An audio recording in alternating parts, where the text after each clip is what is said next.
Hello my dear friends, you're on the Military Summary channel, and this short video we're going to discuss the most important events that took place during the previous night of the local time. We have lots of very interesting updates, so let's start. If you remember, yesterday we were talking about the video that was published by the, let's say, sources about some clashes along the border in Sumy area, and this video wasn't geolocated, and today we got the first satellite pictures from the area. For example, in the vicinity of the village by the name of Alexandrovka, Ivashki, we have fire anomaly, and most likely those clashes were taking place in this area. Furthermore, if you remember, we were talking about the Zolochev tactical group, and most likely the Russians either started the, let's say, something like reconnaissance along the border, trying to find the weak points of armed forces of Ukraine, and most likely the Russians are going to attack exactly along this direction on Alexandrovka, and then to Zolochev is going to be the main Russian offensive route on this area. Now let's move further. We haven't received anything from Liptsy during the previous night, so let's move further. Very interesting details are coming from Vovchansk. The Russians managed to improve their positions towards in direction of the industrial zone, and as you can see, this territory was captured by the Russians, and we have the FPV drones, and we have the videos published by the Ukrainians of how they were droning the Russian forces in this part of Vovchansk, which also confirm that the Russian controlled the territory. So regarding the very loud updates, very loud victories, we see that the Russians are moving. The clashes are very heavy, but the Russians are forcing the Ukrainians to fall back from the northern part of Vovchansk.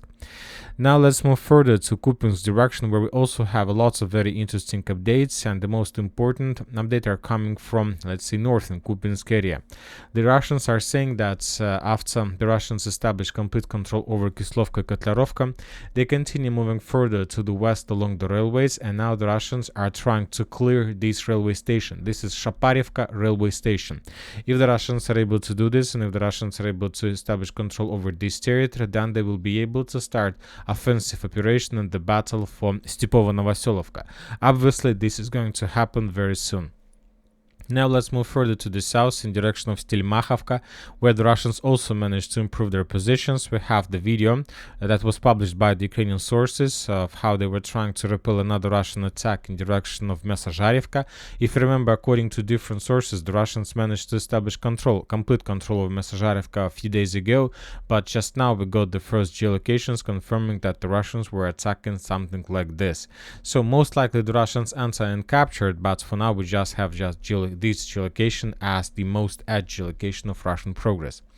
Furthermore, other Russian sources are saying that the Russians managed to shorten the distance between the Ukrainians and the Russian positions, let's say for a minimal value all over, let's say, with a broad front line.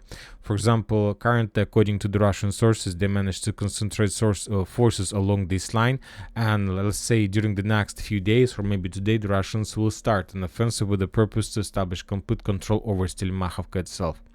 Let's move further to the south. We have, let's say, activization of Russian forces in the vicinity of Makiivka.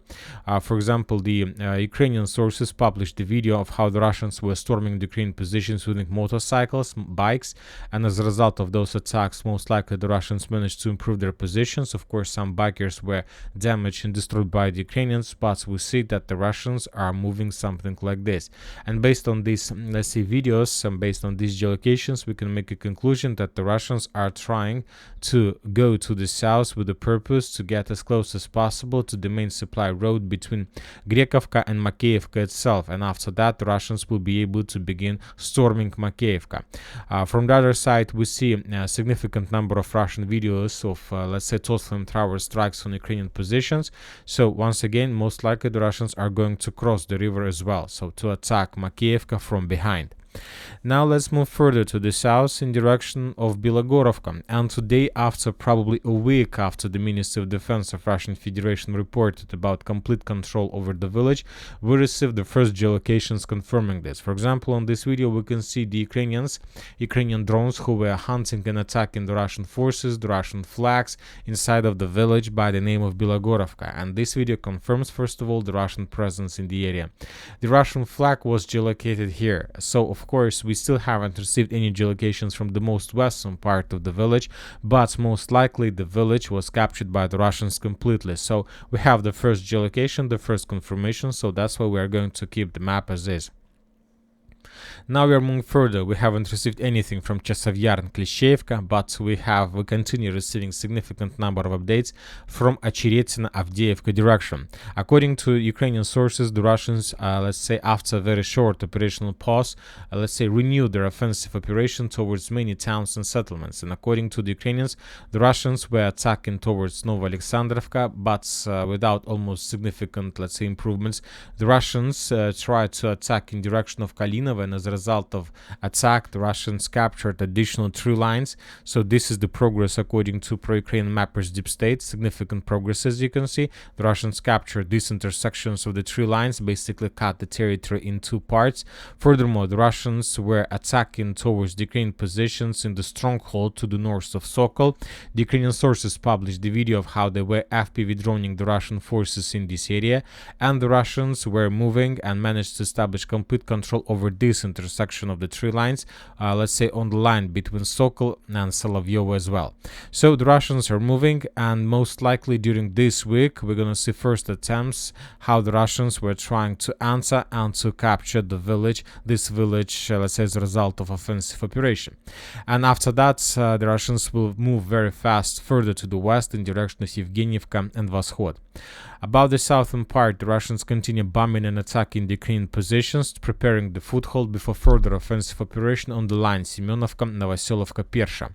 So the situation, let's say, is very critical for the Ukrainians. We see that Ukrainians can't slow down the Russians regarding the losses, regarding the situation, and regarding the Ukrainian possibilities.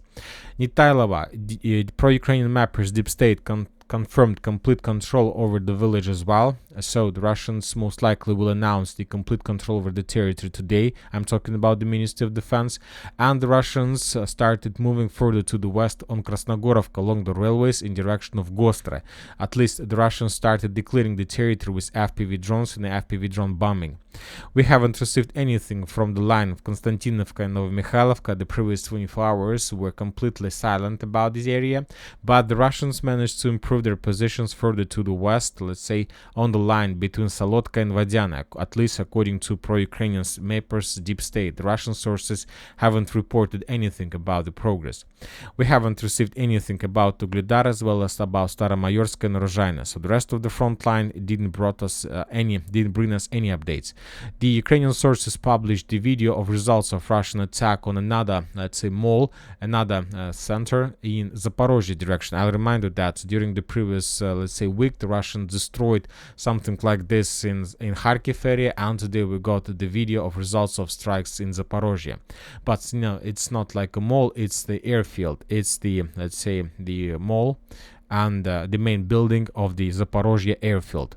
Furthermore, we got for now unconfirmed reports that Zelensky is going to dismiss Syrskyi and he will be removed from his position very soon.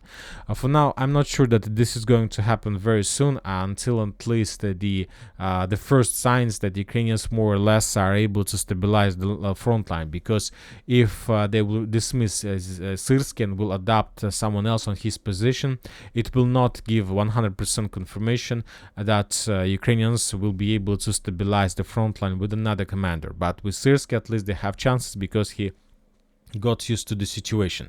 Anyway, if Zelensky dismisses Syrskyi, this is going to be another, let's say, wave of escalation in the inner Ukrainian political conflict.